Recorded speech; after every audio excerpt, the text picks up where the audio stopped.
अनिल बलानी जिंदाबाद, अनिल बलानी जिंदाबाद, नरेंद्र मोदी जिंदाबाद, नरेंद्र मोदी जिंदाबाद, जेपी नड्डा जिंदाबाद। मैं पूरे चमोली जिला और रुद्रप्रयाग जिला घूम के आया हूँ।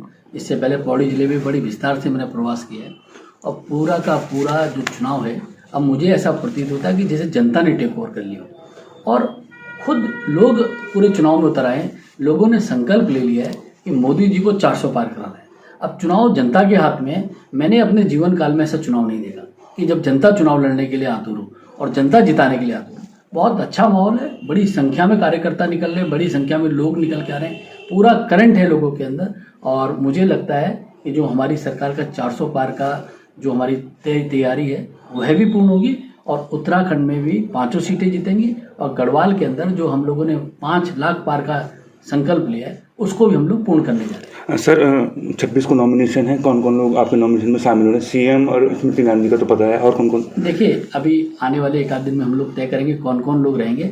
मुख्यमंत्री जी तो अवश्य रूप से उसमें रहने वाले हैं और पार्टी के सभी बड़ी संख्या में हमारा बूथ का कार्यकर्ता भी आने वाला है और मुझे लगता है कि अभूतपूर्व एक नॉमिनेशन यहाँ पर होगा और एक आगाज होगा पूरे चुनाव का। निश्चित तौर पे भारतीय जनता पार्टी का काटर उत्साह के साथ इस चुनाव में लगने वाला है। मोदी जी की रैली को लेकर कुछ तैयारी चल रही होंगी, मोदी जी ने आना चाहिए? देखिए, अब वो तो आगे भी कार्यक्रम तय होने बाकी है, जैसे भी होंगे, लेकिन हमारा कार्यकर्ता पूरी तरह से तैयार है और हमारा पन्ना प्रमुख तक हम लोगों की तैयारी हो चुकी है। देखिए, ये पार्टी बहुत कैडर बेस्ड पार्टी है और बहुत रोबस्ट सिस्टम के साथ इसमें तैयारी हुई है। नीचे तक कार्यकर्ता पन्ना प्रमुख तक तैयार है और जो भी रैली होगी उसको भी सफल बनाएंगे, इस चुनाव को भी सफल बनाएंगे। सर, एक और अंतिम सवाल रहेगा। गणेश गोदियाल ईडी की कार्रवाई को लेकर बार बार ये बोले कि सत्ता पक्ष ने जबरन मेरे पर कार्रवाई की। देखिए, एक तो पहले ये है कि अगर इनकम टैक्स ने कोई कार्रवाई को नोटिस भेजा है, इसमें बेवजह रोने से क्या फायदा है।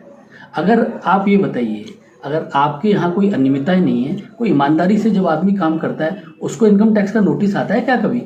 अब आपका बम्बई में साम्राज्य है, आपका बम्बई में कारोबार है, अब आपका अगर व्यवसाय है उसमें कोई अनियमितता है तो भाई इनकम टैक्स ने अगर पूछा तो बता दीजिए जाके। अब इसमें क्या घबराने की जरूरत है, इसमें रोआ पीटी की करने की जरूरत है।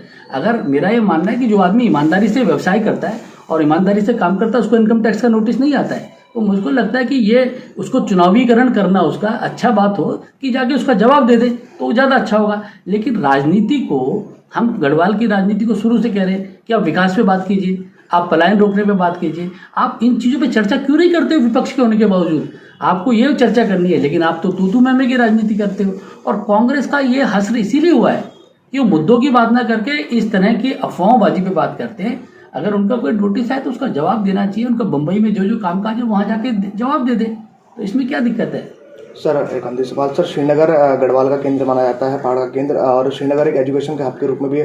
क्या कुछ जब आप सांसद बन के आएंगे तो क्या कुछ? देखिए, हम जल्दी ही अभी नामांकन के बाद हम अपना एक घोषणा पत्र लाने वाले हैं। हम पूरे गढ़वाल के लिए जो हमारा विजन है गढ़वाल के विकास के लिए, और आने वाले हमारे 5 वर्ष में मोदी जी की जब तीसरी बार सरकार बनेगी तो हम गढ़वाल के लिए क्या क्या करेंगे, हम उसको आपको विस्तार के साथ आपको बताने वाले हैं। सर, थोड़ा बहुत मोटी चीजें विजन डॉक्यूमेंट में थोड़ा बहुत। अब देखिए, जैसे अभी पौड़ी में हम लोग लगातार कह रहे हैं कि पौड़ी में पर्यटन का कैसे विकास हो, जैसे हम लोग लगातार कह रहे हैं कि वन से जुड़ी हुई समस्याओं का निराकरण कैसे हो, जैसे हम कहते हैं कि लैंसडाउन का डेवलपमेंट कैसे हो, जैसे हम कहते हैं कि हमारी केदार घाटी में कैसे हो। तो इसके लिए बहुत एक विस्तार से आने वाले समय में जरूर आप लोगों को साझा करेंगे और गढ़वाल की जनता से आशीर्वाद मांगेंगे कि हमने इतने सारे काम किए। सर, एक अंतिम सवाल फिर पूछूंगा। सर, पौड़ी के जो व्यापार सभा है उन्होंने वोट जो बहिष्कार करने की बात भी की। आप लोग उनसे, आप खुद देखिए, जिससे बात करनी है हर आदमी से बात करेंगे, हर आदमी को कन्विंस करेंगे। हमारी नियत, प्रधानमंत्री जी के भी प्रयास, हम लोगों का सब कुछ है कि हम जन कल्याण के लिए काम करें और हम नहीं चाहते कि कोई भी आदमी इस तरह की सोचे। हम सबके साथ हैं। ये 140 करोड़ के साथ जिस तरह से प्रधानमंत्री जी ने कहा वो इनका परिवार है, ये पूरे गढ़वाल के जितने लोग हैं ये सब मेरा परिवार है। मेरा दायित्व है इनके लिए काम करना। निश्चित तौर पे जो भी ऐसा करेगा मैं उसके साथ बात करने के लिए तैयार।